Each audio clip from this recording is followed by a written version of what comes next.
a shot is okayed, there's so many things that work to make that one thing happen. I mean, making an imaginary world come real, and there's so much effort goes on. When you're on set, everybody's focused on that one shot. I think I live for that. That's the energy that I would love to be a part of all my life.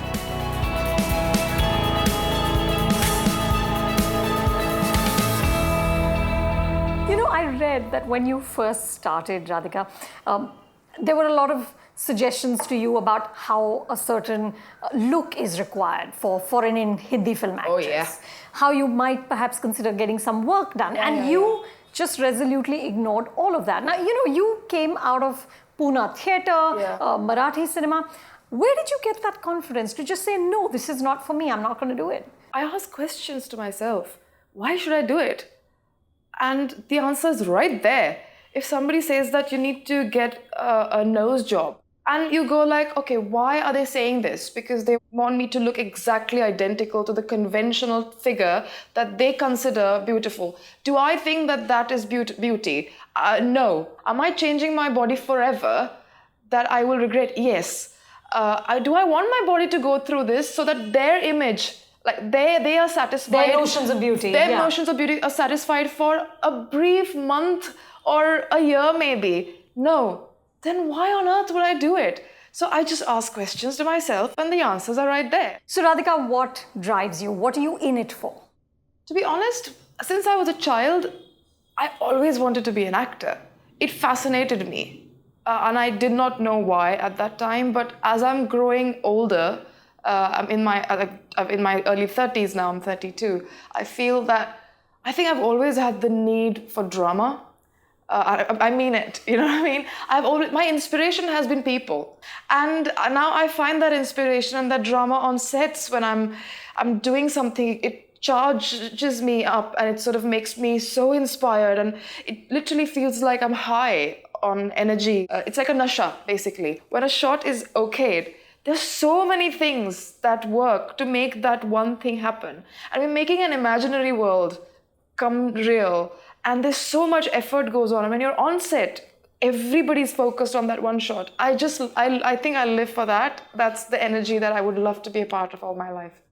Radhika, you're the poster girl for the contemporary Indian actor, which means you're somebody who's seamlessly just going from big Bollywood movies, Padman, to independent films.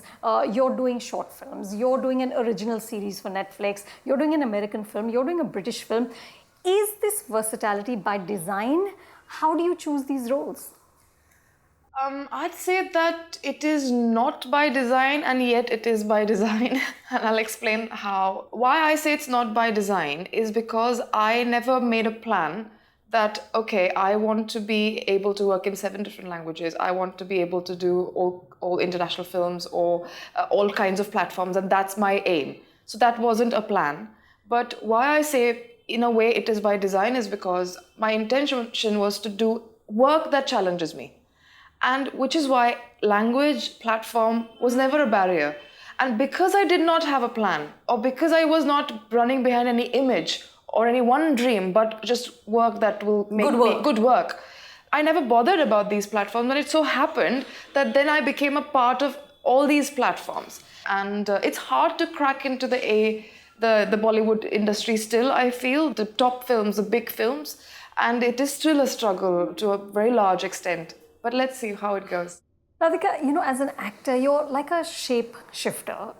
You can very easily walk the ramp like you recently did for Manish Malhotra, looking like, this goddess in all those sequences. I'm so happy. and then you will let go of all that glamour and do a Parched or do a Manji the Mountain Man. Is this sort of range, is this ability to become different people, does it come easily? Or is it like a challenge for you? I think that's the definition of being an actor. That's what you need to seek. And I think if you keep that in mind, that's what your job is, to be able to completely transform. So you don't have an attachment with that image. It needs to be extremely well understood in your head that that's your job. And that's what I keep wondering here, because people are sometimes very image driven. But that's not what the definition of actor means at all. So You in fact shouldn't have an image. you shouldn't have an image. Radhika, is in an industry which is, as you said, so image driven, is the lack of an image, can it be a downside? Does it have a downside? You know, do directors look at you and say, but what do we make her do? Because you can do everything. No, I can't do everything. Come on, you're giving me lots of compliments, but that's not all true at all. No, not at all, yeah. In fact, people are still very apprehensive in casting me in glamorous, so-called conventional glamorous parts. Nikhil Advani was the first one who said that I'm going to cast you in Bazaar and I'm going to break that image that people have of you. And I'm still called niche. Still, even in smaller films, even if they get greenlit, I can't get money on the box office weekend, whatever. Like, I can't do that. And do you ever, when you look at all of this, when you say that, okay, I can't open on a Friday, I can't do this role because they don't see me as a glamorous person. Have you ever had a sort of moment where you lost heart and just felt like this damn industry is too difficult? No, actually no, because I feel that I can't yet open. That doesn't mean that it is impossible. So you keep the faith? I do keep the faith. Yeah, I do keep the faith. And secondly, I try to be compassionate. The moment you look at anything compassionately, you understand it. If I were a producer and I had to put money, I would be careful. You know what I mean? Whether I'm going to get the money back or not. You get where they're coming from. Exactly. I do get where they're coming from. So now you have to sit and figure out, how do we break this?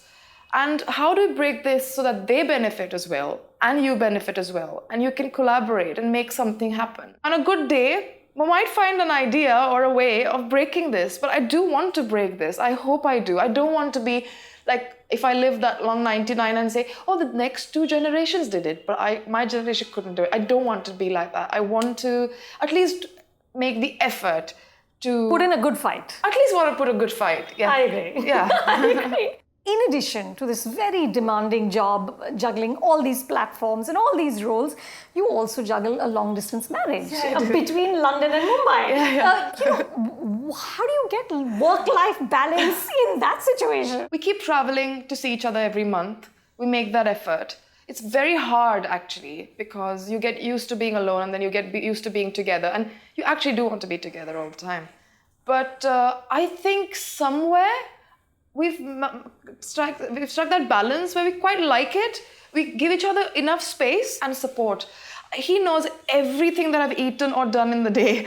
I mean, we're that much in touch, but we have so much space to breathe and just be ourselves. And it's too good to be true. But I'll touch wood for that.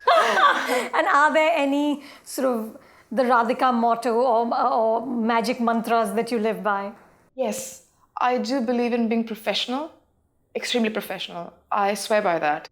And I think I also live by the fact that I quite love honesty. I have been contemplating honesty recently, and I do believe in that in work terms also, because I need to be honest with what I'm doing, otherwise there's no point. So I think these two spoke a lot. Sorry. Not at all. Listen, I do agree with you. I also think honesty is the best policy. Isn't it? Absolutely. I do believe that. The other thing is too much, it's too complex. Too much work. And I think it's underestimating the other person's ability to take truth, right? Absolutely. I mean, yeah, exactly. I'm contemplating that because I'm like, let's give it a thought before denying it. Well, thank you. This has been so wonderful. I love to talk to you always.